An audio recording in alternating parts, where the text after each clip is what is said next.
Ashade nebarunaka. Sure. Bata zvitamburwa kuti kamureka ndaya kuti mijana. Asi big ndima kabaya zuru. Kurapa pamurana yakaita kumbaka. Yeba mutati mvunji kuti makatoka. Ndakatobva kumazuro vafana veidambura chibaka. Msadai apa robhina kana nenguva nayo zvekuti sisona imagine wakona wakutogokomela kundopenda basi. Andipota kuti ndipota kuti ndibomwa pakumana ndizvinasomuzana Ropera zvidori. vafambira ita mirai. Kuti mutatokobva kumuzi. Yeah, mfana wangu.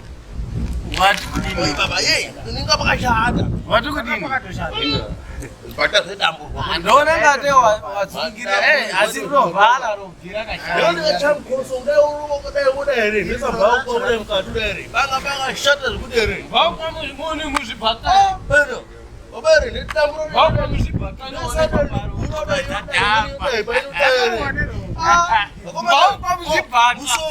Musoko nechamusoko dzimweni dzoti unochaya kudai here. Kuita munhu unodai umweni unodai here. Umweni pauchadai here. Banga pakashata musoko dzizvibhakari. Andinoziva musoko ngombe. Musoko chibata unovhura kudai here. Wodai wodai wesa padera. Andafidzirawo mbeya. Akashata vakamata chibhakari. Ndaipamurwa zvekuti here. Izvi zvangu izvi here. Ndapisandodeka chiro chine munhu ka. Kanyi kwakanaka. Ini ndatigarise hangu. Kanyandeni. Ukasatoenda kanyi ukasangere kutoshandana naro ndiwapera. Yainoitika mukomere. Ini kanyiyo here pane handisandaka zve. Ndogara pari paya makaningira. Saka akanena kuti asakenda kumba. Mukaenda kumba mukaenda kuona zvitira mamwe here. Zvona Zvona pamuchadzoka.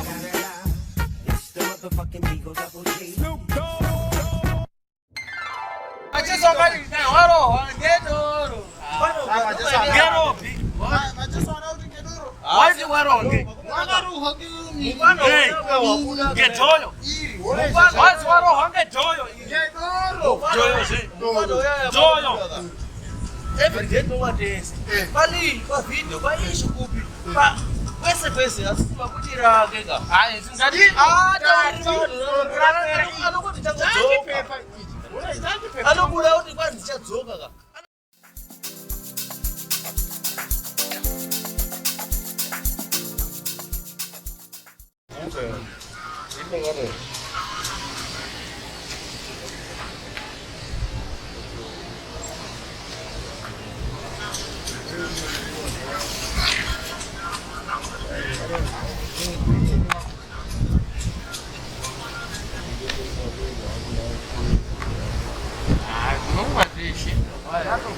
unoziva zvetinoita baba here.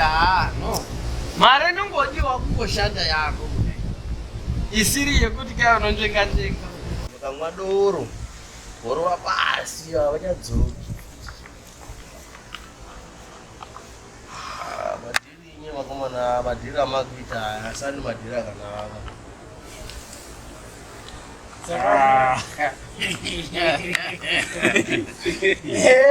Miyambo. Saka munotoda kuti Ndomadhiri apa munende moko. api. Saka munotoda kuti iyo izvo ndo zvakanaka. Tati chipomira ichi.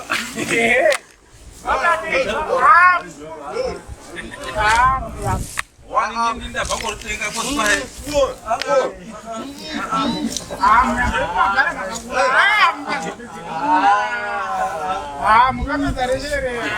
atende ndipiga